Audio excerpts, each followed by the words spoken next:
गणेश, जैसा कि दोस्तों आप लोग का सेंटअप का एग्ज़ाम पूरा हो गया, समाप्त हो गया होगा या समाप्त होने वाला होगा। तो दोस्तों उसके बाद आप लोग का आता है एग्ज़ाम होने के बाद तुरंत सेंटअप का एग्ज़ाम होगा। तो दोस्तों सेंटअप का एग्ज़ाम होगा, उसी के लिए वायरल क्वेश्चन हुआ है जो कि क्वेश्चन आउट हो गया है, उसको मैं लेकर आया हूँ। देख लीजिए यहाँ पे लिखा हुआ इंटरमीडिएट सेंटअप प्रैक्टिकल एग्जामिनेशन। यहाँ पे देखिए सेंटअप वायरल हो गया है। जो दोस्तों यहाँ पे सभी सोच रहे होंगे कि यहाँ पे 2022 होना चाहिए, 2021 लिखा हुआ है, लेकिन नहीं दोस्तों, यहाँ पे 2021 इसलिए लिखा है क्योंकि 2021 में एग्ज़ाम हो रहा है, इसलिए 2021 लिखा हुआ है। और दोस्तों मैं इसी की वीडियो में देखिए फिजिक्स का क्वेश्चन लेकर आया हूँ। फिजिक्स का क्वेश्चन पूरा आप लोग का 30 नंबर का होता है, जो आप लोग का 30 में 30 लाना है। तो वीडियो को लास्ट तक ज़रूर बने रहेगा, तो ही आप लोग को समझ में आएगा। एक एक क्वेश्चन करके आप लोग इसको देख लीजिएगा। और इसका अगर PDF लेना चाहते हैं तो हमारे टेलीग्राम चैनल का नाम है मैथ हैकर, वहाँ पे जाके जुड़िए और वहाँ से आप लोग का मिल जाएगा। क्योंकि दोस्तों मैं वहाँ पे डाल दूंगा इसको, वहाँ पे आगे जाके जुड़ जाइए। डिस्क्रिप्शन में लिंक मिलेगा टेलीग्राम को, वहाँ से जाके जुड़ जाइए। यहाँ पे देखिए ISC 12th का है, भौतिक विज्ञान फिजिक्स का बताने वाला हूँ। प्रैक्टिकल जो 30 नंबर का होने वाली है, जो देखिए यहाँ पे 30 नंबर लिखा हुआ है, पूर्णांक फुल मार्क्स 30 नंबर को होने वाला है जो। और टोटल देखिए यहाँ पे 22 क्वेश्चन होता है, जो देखिए 12 + 10 मतलब 12 सेक्शन ए में रहेगा और 10 सेक्शन बी में। यहाँ पे आप लोग को 22 क्वेश्चन रहेगा और 30 नंबर का रहेगा। ये आप लोग पढ़ लीजिएगा, निर्देश दिया हुआ है, जो सब आप लोग पढ़ लीजिएगा। ये परीक्षा के परीक्षार्थी के लिए निर्देश दिया हुआ है, तो ये सब पढ़ लीजिएगा। मैं आप लोग को सीधा क्वेश्चन पर लेकर आता हूँ। देखिए यहाँ पे क्वेश्चन, ये अंकों का वितरण, ये सब दिया हुआ है। यहाँ पे देखिए क्वेश्चन आ गया, सेक्शन ए में क्वेश्चन आ गया। मैं आप लोग को अब पूरा क्वेश्चन बताता हूँ, तो चलिए शुरू करते हैं वीडियो को। तो दोस्तों पहला क्वेश्चन आता है उत्तर। पहला क्वेश्चन यहाँ पे देखिए सेक्शन ए का है, ये सब ध्यान दीजिएगा। सेक्शन ए में 12 क्वेश्चन रहेगा और सेक्शन बी में 10 क्वेश्चन रहेगा, तो ये सब आप लोग ध्यान दीजिएगा। तो देखिए पहला क्वेश्चन क्या बोल रहा है, बोल रहा है उत्तल लेंस की सहायता से एक उत्तल दर्पण की फोकस दूरी ज्ञात कीजिए। उत्तल लेंस की सहायता से एक उत्तल दर्पण की फोकस दूरी ज्ञात कीजिए। ये आप लोग क्वेश्चन लिख लीजिए। अगर आप लोग इसका आंसर चाहते हैं कि एक एक आंसर चाहिए, तो हमारे कमेंट बॉक्स में 100+ कमेंट आएगा, तो मैं इसका पर आंसर बना दूंगा। इसका एक एक करके आंसर बना दूंगा। खाली हम लोग को 100+ कमेंट आना चाहिए। तो शेयर कीजिएगा, चैनल को सब्सक्राइब कीजिएगा, तो मैं इसके ऊपर वीडियो बनाऊंगा कि आप लोग का एक एक करके आंसर बताऊंगा। एक एक उत्तल लेंस की सहायता से एक उत्तल दर्पण की फोकस दूरी ज्ञात करें, ये सब बताऊंगा। अगर आंसर लेना चाहते हैं तो कमेंट करना जरूरी है। तो चलते हैं, पहला क्वेश्चन आप लोग को बता दिए। दूसरा क्वेश्चन आता है, 2 पिन विधि से अवतल दर्पण की फोकस दूरी ज्ञात करें। ये भी बहुत हल्का क्वेश्चन है। 2 पिन विधि से अवतल दर्पण की फोकस दूरी ज्ञात करें। चलिए अब अगला नंबर क्वेश्चन चलते हैं। तीसरा नंबर है, बोल रहा है तीसरा नंबर में देखिए यहाँ पे बोल रहा है 1/u और 1/v के बीच ग्राफ खींचकर एक उत्तल लेंस की फोकस दूरी ज्ञात कीजिए। तीसरा में बोल रहा है एक u और एक 1/v के बीच में ग्राफ खींचकर उत्तल लेंस की फोकस दूरी ज्ञात कीजिए। ये भी बहुत हल्का क्वेश्चन, ये भी आप लोग जरूर बना लीजिएगा। चलिए अब अगला नंबर क्वेश्चन चलते हैं। चौथा नंबर बोल रहा है चल सूक्ष्मदर्शी की सहायता से कांच की सिल्ली के पदार्थ का अपवर्तनांक ज्ञात करें। यह भी बहुत हल्का क्वेश्चन है। चलिए अब अगला नंबर 5वां नंबर क्वेश्चन चलते हैं। अभी आप लोग देख लीजिए, अगर आंसर चाहिए तो कमेंट जरूर कीजिएगा। देखिए 5वां नंबर बोल रहा है मीटर सेतु का प्रयोग करते हुए प्रतिरोधों को श्रेणी क्रम संयोजन का निर्माण का सत्यापन करें। श्रेणी क्रम संयोजन माने R = R1 + R2 + R3 + Rn तक जाता है जो। ये भी बहुत हल्का क्वेश्चन है 5वां नंबर। अब चलिए 6ठा नंबर क्वेश्चन चलते हैं। बोल रहा है अर्ध विक्षेपण विधि के द्वारा गैल्वेनोमीटर का प्रतिरोध ज्ञात कीजिए। अर्ध विक्षेपण विधि के द्वारा गैल्वेनोमीटर का प्रतिरोध ज्ञात करने का रहा। ये भी बहुत हल्का क्वेश्चन है। चलिए अब अगला नंबर क्वेश्चन चलते हैं। 7वां नंबर, अगर दोस्तों आप लोग केमिस्ट्री और बायोलॉजी का भी क्वेश्चन चाहते हैं, केमिस्ट्री और बायोलॉजी को, तो मुझे कमेंट कीजिएगा, मैं उसके ऊपर भी वीडियो बना दूंगा। चलिए अब अगला नंबर 7वां नंबर क्वेश्चन चलते हैं। 7वां नंबर बोल रहा है सोनोमीटर की सहायता से AC मेंस की आवृत्ति ज्ञात कीजिए। सोनोमीटर की सहायता से AC मेंस की आवृत्ति ज्ञात कीजिए।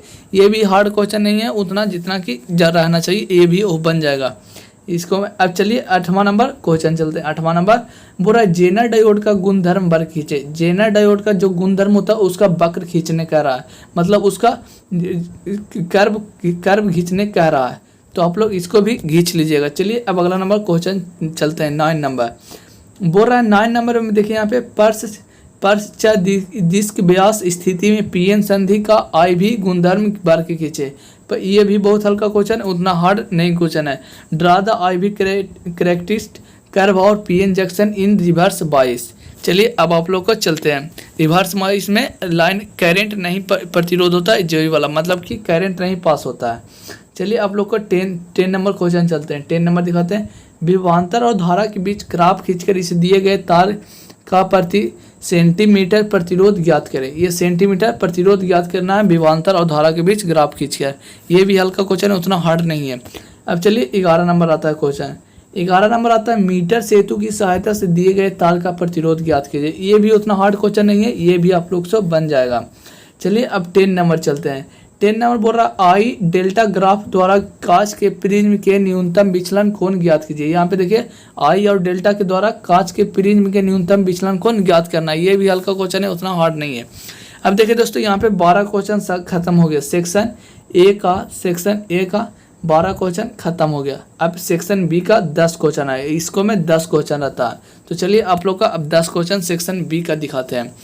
चलिए पहला क्वेश्चन बोल रहा है एक अवतल दर्पण द्वारा एक पर्दे पर मोमबत्ती की लौ का प्रतिबिंब प्राप्त करें। मोमबत्ती की लौ के आकार और प्रकृति का अध्ययन दर्पण से मोमबत्ती की दूरी बदलकर करें। ये भी उतना हार्ड क्वेश्चन नहीं है जितना कि है, ये से बन जाएगा आप लोग से। अगर नहीं बनेगा तो हमें 100+ कमेंट आ जाएगा कि सर इसको पर आंसर बता दीजिए, तो मैं जरूर इस पर बना दूंगा।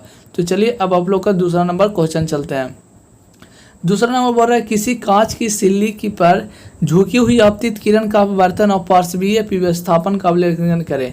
ये भी उतना हार्ड क्वेश्चन नहीं है जितना कि रहना चाहिए, ये भी बन जाएगा। किसी कांच की सिल्ली पर झुकी हुई आपतित किरणों का अपवर्तन और पार्श्वीय विस्थापन का अवकलन करें। चलिए ये भी बन जाएगा। चलिए तीसरा नंबर क्वेश्चन चलते हैं। चलिए अंत तक बने रहिएगा तो ही आप लोग का पूरा समझ में आएगा। तो चलिए तीसरा नंबर बोल रहा है एक दिए गए परिपथ में प्रेरक का प्रतिरोध और प्रतिबाधा का मान ज्ञात कीजिए। एक दिए गए परिपथ में प्रेरक और प्रतिरोध का प्रतिबाधा का मान निकालिए। ये भी उतना हार्ड क्वेश्चन नहीं है, बन जाएगा। चलिए चौथा नंबर क्वेश्चन चलते हैं।